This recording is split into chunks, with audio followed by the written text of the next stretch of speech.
Nabawasan ng mga barko ng China sa West Philippine Sea ayon sa AFP pero nag-deploy naman sila ng aircraft carrier malapit sa border ng ating exclusive economic zone. Nasa frontline ng balitang yan si Brian Castillo. Sa drone video, magkakatabing nakaposisyon ang 4 na barko ng Philippine Coast Guard sa bahagi ng Sabina o Escoda Shoal. Iniikutan naman sila ng isang China Coast Guard vessel. Habang sa di kalayuan, isa pang barko ng China ang makikita sa direksyon ng mga nakahilera nating barko. Ayon kay Philippine Coast Guard spokesperson for the West Philippine Sea, Commodore J. Tariela, galing sa resupply mission sa ilang istasyon ng Coast Guard sa West Philippine Sea ang 3 44-meter vessels ng PCG. Sinamahan ng mga ito ang mas malaking BRP tayo sa Magbanwa na magka3 buwan ang nakatigil sa Escoda Shoal para bantayan ang umano'y tangkang reklamasyon ng China. 71 nautical miles ang layo ng Escoda Shoal mula sa mainland Palawan. Pasok ito sa Exclusive Economic Zone o EEZ ng Pilipinas. Pero ang China patuloy na nanghihimasok at kini-question pa ang pananatili ng PCG sa bahura.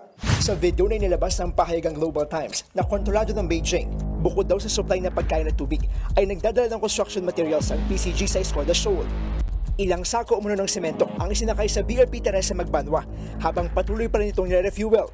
Ultimo, cookies at biscuits na inihatid sa barko, kinwestiyon. Ayon sa Philippine Navy, walang pakialam ang China sa kung ano ang gustong gawin ng Pilipinas sa ating teritoryo. Sa gitna ng tensyon, iniulat ng China na dineploy nila sa South China Sea ang kanilang aircraft carrier na Shandong. Naglayag ang barko sa layong 200 nautical miles mula sa Luzon o nasa border lang ng ating EEZ.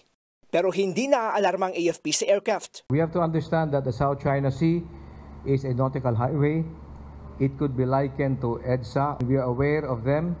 They are authorized under UNCLOS either through freedom of navigation or rights of innocent passage.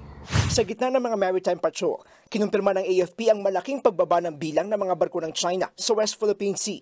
Sa pinakahuling monitoring ng Philippine Navy, mula sa 129 na Chinese vessels noong June 19 hanggang 24, bumaba ito sa 95 nitong nagdaang linggo. Nagbabalita mula sa frontline. Brian Castillo, News 5. Mga kapatid, Jiggy Manikad po, iba na ang may alam at may pakialam sa panahon ngayon. Para sa konkreto, kumpleto at komprehensibong balitaan sa Frontline, mag-follow at mag-subscribe sa social media pages ng News 5.